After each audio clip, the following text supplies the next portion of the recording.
majelis yang disukai oleh para malaikat. Mudah-mudahan setiap kaki yang kita langkahkan menjadi penghapus dosa dan pengangkat derajat. Mudah-mudahan selama kita duduk mendengarkan ilmu, mendengarkan tuntunan Rasul sallallahu alaihi wasallam, mudah-mudahan kita mendapatkan maghfirah dari Allah, ampunan, mendapatkan rahmat dan taubat kita diterima oleh Allah Subhanahu wa taala.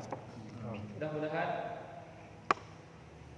kehadiran kita di majelis ilmu adalah sebagai bentuk kecintaan kita kepada Rasul sallallahu alaihi wasallam. Karena Rasul sallallahu alaihi wasallam telah mengajarkan para sahabat Al-Qur'an, yang dimana adalah Al-Quran sumber ilmu. Dengan ilmu yang diajarkan oleh Rasul SAW, para sahabat, para ulama, kita semua menjadi mulia, menjadi istimewa. Mudah-mudahan ilmu yang kita dapatkan walaupun satu ayat, satu hadis, mudah-mudahan menambah keimanan, ketakwaan, dan menambah kecintaan kita kepada Rasul SAW. Mudah-mudahan kita semua, keluarga kita juga senantiasa diberikan kesehatan, keafiatan, sehat jasmani, sehat rohani, lancar urusannya, selamat dunia akhirat. Amin. Kita melanjutkan bahasan 3 atau 4 bulan yang lalu. Barangkali ingat-ingat lupa atau sudah lupa baru ingat atau belum ingat sudah lupa. Surat Al-Furqan ayat 63. Sedikit saya ulas ya, flashback ke belakang ayat ke-63-nya. A'udzubillahi minasyaitonirrajim. Wa 'ibadur rahman alladzina yamshuna 'alal ardi hauna. Wa 'ibadur rahman, dan hamba-hamba Allah, hamba-hamba Ar-Rahman. Hamba Allah itu alladzina, yaitu yamshuna 'alal ardi haunan, mereka yang berjalan di atas muka bumi dengan rendah hati. Itu ciri pertama. Jadi kalau kita mengaku sebagai hamba Allah, maka cirinya adalah ketika berjalan, maksudnya ketika beraktivitas, ketika berinteraksi, ketika menjalani kehidupan, baik ketika di rumah bersama anak istri, ketika di masjid bersama jamaah, ketika di luar bersama masyarakat, itu sifat yang dimilikinya adalah haunan, rendah hati, tidak ingin menonjolkan diri, tidak ingin merasa ingin dihargai, atau tidak ingin kemudian kelihatan atau bahkan merasakan ingin dipandang sebagai orang yang terhormat. Enggak. Jadi betul-betul yang penting adalah dia mendapatkan kemuliaan Allah Subhanahu wa taala. Pertama, kita kemarin sudah baca, sudah kaji 2 kalimat ya, ada ibad, ada abid. Coba disimak dari sisi aswatnya, suaranya, gagah mana? Ibad dan abid, gagah mana? Ibad. Ibad. Nah, dari sisi artikulasi suaranya kan ada ya, ibad atau abid. Ya. Nah, abid ini adalah hamba Allah yang umum, manusia, baik mukmin atau kafir, baik orang yang baik atau orang yang tidak baik, orang pintar atau orang bodoh, itu masuk dalam kategori abid. Berbeda dengan ibad, apalagi nisbatnya disandarkan kepada Allah. Ibadur Rahman, artinya apapun, sekali lagi, apapun yang disandarkan kepada Allah maka akan mulia. Sekali lagi, apapun dan siapapun yang disandarkan kepada Allah pasti mulia. Contoh Muhammad Rasul, Muhammadullah atau Muhammad Rasulullah, Muhammad Nabiullah. Tapi Muhammad itu asalnya orang biasa, manusia seperti kita. Tapi begitu dapat perintah dari Allah, diutus oleh Allah, ditugaskan oleh Allah, menjadi kekasih Allah, maka mulia. Bukan hanya di pandangan Allah, tapi juga di pandangan kita.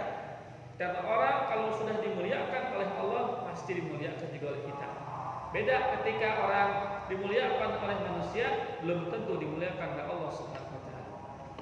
Contoh yang kedua, ketika kita buka dalam Al-Quran kalimat masjid, pasti nyendernya ke Allah. Contoh misalkan dalam Quran surat Al-Jin, wa annal masajida lillah, sesungguhnya masjid-masjid itu milik Allah. Kalau masjid dinisbatkan kepada Allah, maka akan mulia. Dan lagi, kalau masjid dinisbatkan kepada Allah akan mulia. Tanda mulianya adalah makmur, jamaahnya banyak, kegiatannya banyak. Itu menunjukkan bahwa masjid itu dinisbatkannya kepada Allah. Tapi kalau masjid itu dinisbatkan kepada pribadi, misalkan masjid saya, masjid keluarga saya, maka yang sholat biasanya sekeluarga. Atau masjid misalkan ormas mau sholat sebatas anggota dan simpatisan.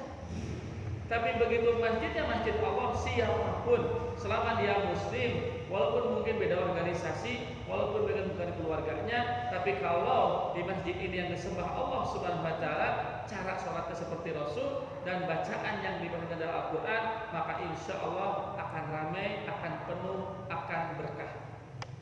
Pun demikian ketika ibadur rahman, seorang hamba dinisbatkan kepada Allah, maka mulia di hadapan Allah Subhanahu wa taala. Maka kemudian Allah akan bimbing sehingga ketika berjalan, ketika bersosial, ketika berinteraksi, ketika bergaul, bawaannya hauna, rendah hati. Tidak ingin menonjolkan diri, apalagi sombong, alhamdulillah, apalagi takabur, enggak. Itu poin yang pertama. Jadi pengertian dari haunan ini tidak menunjukkan bahwa kita misalkan karena ingin disebut seorang yang soleh, akhirnya cenderung kalau orang soleh itu leles, kemudian enggak. Atau misalkan kita ingin disebut seorang yang gagah, kemudian membusungkan badan juga enggak. Jadi profesional begitu. Jadi intinya adalah seorang hamba Allah adalah mereka yang tidak ada dalam hatinya kesombongan. Lagi, seorang hamba Allah Subhanahu wa taala adalah mereka yang dalam hatinya tidak ada kesombongan. Ini sebagaimana yang disampaikan oleh Imam Al-Maraghi bahwa innahum la yatakabbarun, bahwa mereka hamba-hamba Allah itu adalah mereka yang la yatakabbarun, tidak takabur, tidak merasa besar diri. Kalau merasa besar diri, besar atau kecil? Merasa besar diri, besar atau kecil? Kecil, cuman perasaannya yang besar. Itu namanya istakbaro dulu iblis. Kenapa tidak mau disuruh sujud oleh Allah kepada Adam? Karena aba wastakbaro, menolak, dan istakbaro merasa besar. Iblis kecil atau besar? Kecil tapi merasa besar. Begitu. Jadi innahum la yatakabbarun. Mereka tidak takabur, tidak besar kepala atau tidak sombong dan tidak merasa sombong. Wala yatajabbarun, juga mereka tidak memaksakan diri. Orang sombong itu biasanya apa? Kalau orang sudah sombong biasanya sudah apa? Jabbar itu apa saja itu memaksakan, kemudian menindak dengan tidak adil, atau apa istilahnya itu ya? Otoriter. Nah, otoriter, betul. Jabbar itu adalah otoriter. Merasa bahwa dia mampu, punya kekuasaan, punya kemampuan, maka dia akan otoriter. Itu tipe bukan hamba Allah Subhanahu wa taala. Wala yuriduna 'uluwan fil ardi wala fasadan. Tidak ada dalam hatinya terbesit melakukan kesewenang-wenangan dan tidak juga ingin merusak bumi atau kehidupan, tidak. Jadi teka emut lah hayong ngarusak kita peda gaduh harta, yuk babat, yuk nanti rupa, oh yuk jadi enggak. Jadi ketika punya uang dipakai bukan untuk merusak alam, tapi justru dipakai untuk menyeimbangkan dan melestarikan alam. Kan ada ya orang yang punya uang, kemudian dia membeli, kemudian dia rusak alam sampai akhirnya menjadi pemicu banjir dan longsor. Alhamdulillah ini. Nah, orang yang hamba Allah itu tidak ada dalam hatinya perasaan atau keinginan untuk melakukan kesewenang-wenangan, atau tidak ada dalam hatinya terbesit keinginan untuk merusak ekosistem atau tatanan kehidupan. Para hadirin yang dimuliakan oleh Allah Subhanahu wa taala itu. Itu yang pertama ya, ibadur rahman, hamba Allah adalah yang yamshuna 'alal ardi haunan. Ketika berjalan itu tidak sombong, justru merendah hati. Ya. Jadi rendah diri, rendah hati, Pak. Rendah hati. Nah, rendah diri di hadapan Allah, rendah hati di hadapan sesama manusia. Sekali lagi, rendah diri di hadapan Allah, rendah hati di hadapan manusia. Nah, haunan itu asalnya kalimatnya hina. Ini kan ibadullah yang hamba Allah. Maka ketika dia hidup itu merasa hina. Pertanyaannya, merasa hinanya di hadapan siapa? Di hadapan Allah. Nah, makanya orang beriman itu akan senantiasa merasa bahwa Allah itu ada di mana-mana. Maksudnya kemanapun dia berada, pasti Allah ada bersamanya. Sehingga tidak ada dalam hatinya terbesit ingin sombong, karena dia sadar bahwa Allah bersamanya, Allah melihatnya, sehingga tidak ada keinginan untuk menunjukkan kesombongan, karena sombong itu adalah pakaian Allah, sehingga dia merasa hina, selalu diawasi, dilihat, didengar oleh Allah Subhanahu wa taala. Perasaan hina itu kepada Allah akan menumbuhkan rendah hati di hadapan manusia, karena menyadari bahwa kita dan Anda adalah manusia yang sama, yang wajib beribadah kepada Allah Subhanahu wa taala. Tidak ada yang perlu dibanggakan. Kalau mau bangga, bangga apa? Manusia kalau mau dibanggakan, bangga apa? Fisik. Ada cerita kan? Saya dengar cerita dari seorang kiai orang Ajengan. Jadi ada seorang preman, kerengorak mah gagah pokoknya. Tak tahu lagi limir. Bahkan tak sampai di dia gambarnya gambar singa. Mau ya singanya, gagah pokoknya. Kemudian di menjelang tua, sekitar umur 50-60 tahunan, dia baru kemudian insaf. Berinsaf dan dapat kesempatan untuk berangkat umroh atau berangkat haji ya. Singkat cerita berangkat haji, Pak. Pas di haram ya, ketika tawaf dia menangis dan malu. Mencoba seorang dia menutupi kan, kalau ihram pasti kan sebelah diperlihatkannya, sebelah kiri ya, lihatkan. Nah, dia nggak mau maksa, pokoknya nggak mau, saya pokoknya pengen ditutup. Ini kan nggak boleh, ini syaratnya harus begitu. Nah, mencoba seorang mah ayo bahula aja ditinggali hari ayona, nah malu. Ternyata bukan malu ketakuan apa di antara. Kebanyakan kami menuju gagama Pak, ibu si tato ada gambar singa, kemudian kita sepuh jadi mengerut kan. Nu akhirnya tato singa itu 3 kucing. Kucing apa otak. Jadi kalau kita mau bangga, apa yang mesti dibanggakan? Malah ada orang gagal teh ayeuna makan beda deui. Tato kita 3 singa, eta sepuh terus kriwut gitu. Akhirnya 3 singa anu kelaparan. Itu kalau mau membanggakan. Harta apa yang akan kita banggakan? Semuanya kan dari Allah Subhanahu wa taala. Qarun merasa bangga dengan hartanya. Akhirnya apa?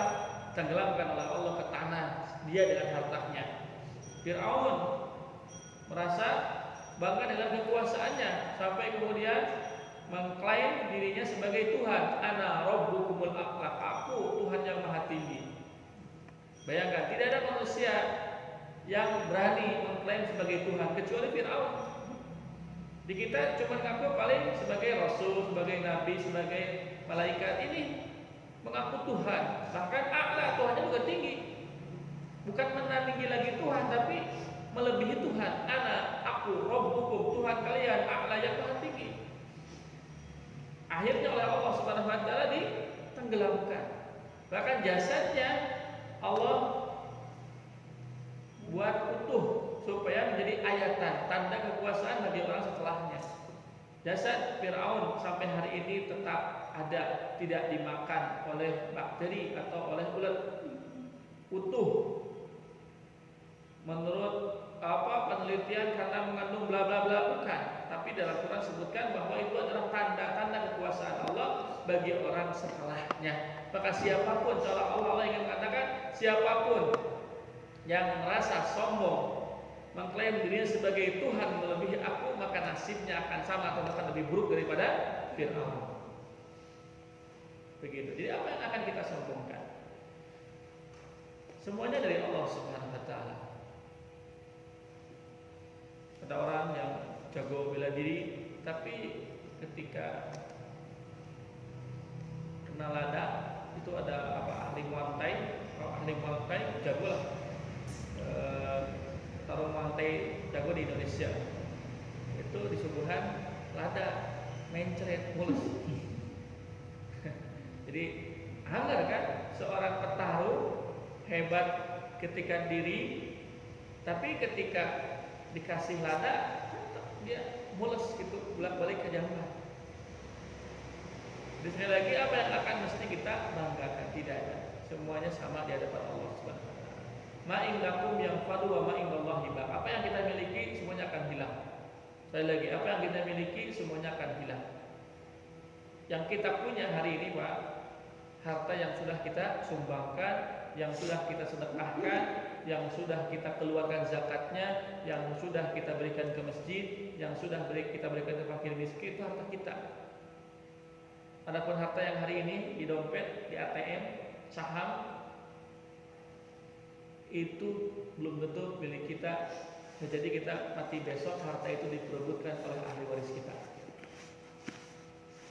Nah, kata Nabi, harta kita adalah, milik kita adalah baju yang sudah lusuh,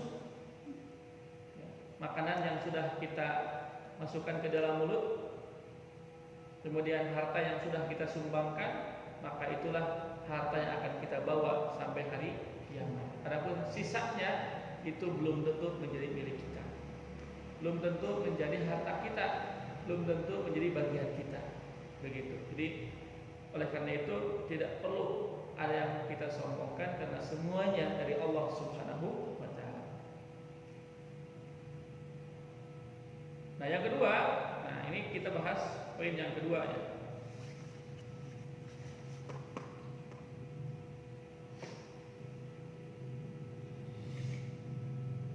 Wa idza khatabahumul jahiluna qalu salama. Wa idza, dan apabila khatabahum al-jahilun, orang-orang kafir, orang-orang jahil, menyapa mereka, qalu, mereka, siapa mereka di sini? Orang yang beriman. Orang beriman atau Allah itu akan mengatakan salam, mengucapkan kata-kata yang baik. Jadi orang beriman atau hamba Allah, pertama dia tidak sombong, rendah hati, rendah diri di hadapan Allah, rendah hati di hadapan sesama muslim, tidak ingin menonjolkan diri, tidak ingin menyombongkan diri karena tidak ada alasan baginya untuk menyombongkan diri. Yang kedua, yaitu ketika ada orang jahil menyapa, mencibir, menyinyir, qalu salama, yang ia ucapkan adalah kata-kata yang baik, tidak dibalas kecuali dengan perkataan yang baik yang mengandung manfaat. Itu prinsipnya itu, Pak. Ini berlaku dalam segala hal. Kamar nawai terus mau dicibir assalamualaikum. Udah, nggak usah ditanggapi, karena pertama kita harus menghemat energi, kedua banyak kewajiban yang mungkin belum banyak kita kerjakan, banyak ketaatan yang mungkin harus kita tuntaskan. menanggapi orang-orang yang mencibir kita itu hanya akan membuang-buang waktu, menguras energi. Begitu. Jangan menghabiskan umur kita, waktu kita untuk membahas, meladeni orang-orang yang sebetulnya tidak usah kita ladeni, karena hanya akan sekali lagi menguras energi, menyita ketaatan dan kewajiban kita untuk beribadah kepada Allah Subhanahu wa taala. Justru yang baik adalah salam, doakeun cing salam. Lagi doakan saja cing salam. Wa idza khatabahum al-jahilun, dalam tafsir As-Sahih disebutkan, maksudnya apabila mereka orang-orang jahil menyapa orang-orang beriman hamba Allah bima yakrahuna, dengan sesuatu yang mereka tidak sukai. Maksudnya sapaannya itu sapaan yang tidak enak didengar gitu. Sekali lagi, mereka orang-orang yang jahil. Jahil itu yang bagaimana, Pak? Sombong. Hah? Ngerti ya? Jahil itu apa jahil? Bodoh. Nah, bodoh itu ada dua nanti. Sombong. Ada bodoh tidak berilmu, dia tidak tahu apa-apa. Bodoh, ya. Ini tidak punya pengetahuan, tidak punya ilmu, itu jahil yang pertama. Nah, jahil itu ada dua. Ada jahlun murakkab, ada jahlun basit. Kalau istilah Sunda aya bodoh atau toloyo, aya bodoh alewo. Kalau kita bodoh kalau bodoh alewo kita. Saya bodoh alewo mungkin. Kadang alewo. Alewo atau kalau toloyo. bodoh nanti jahlun basit itu ya bodoh alewo. Artinya dalam satu sisi kita punya pengetahuan, tapi sisi lain kita tidak tahu. Ya, abdi misalkan dari sisi keilmuan sifatnya agama mungkin tahu, tapi sifat ilmu umum mungkin saya kurang tahu, itu saya bodoh alewo. Artinya dalam urusan ilmu umum saya bodoh, itu bodoh alewo. Jadi pengetahuannya tidak sempurna, dia tahu dalam satu hal tapi tidak tahu dalam hal yang lain, itu bodoh alewo atau jahlun basit. Yang kedua jahlun murakkab, bodoh kata toloyo. Jadi kermah tengarti, sok pinter, sombong deh gitu. Kermah tengarti, tidak tahu apa-apa, sok pinter, sombong, itu bodoh katoloyo atau jahlun murakkab. Nah, dari sisi pengetahuannya. Nah, kemudian makna yang kedua, bodoh itu adalah orang yang pinter, punya pengetahuan, tapi tidak paham terhadap ilmu agama, disebut juga jahil. Orang-orang Quraisy pada zaman Nabi disebut apa? Ahli kitab. Jahiliyah. Apakah mereka orang-orang bodoh yang tidak punya ilmu? Punya, tapi kenapa disebut jahiliyah? Hah? Tingkar. Tidak tahu kebenaran. Itu tidak tahu kebenaran. Jadi mungkin kita bahasa sekarang tidak menggunakan hati nurani. Akalnya ada kan, tapi tidak menggunakan hati nurani. Ada nggak orang yang berakal tidak menggunakan hati nurani? Oh, banyak. Di antaranya orang sombong. Dia tahu orang pintar kan sombong itu. Makanya di istilah Sunda ada apa? Ada pintar kabalingan.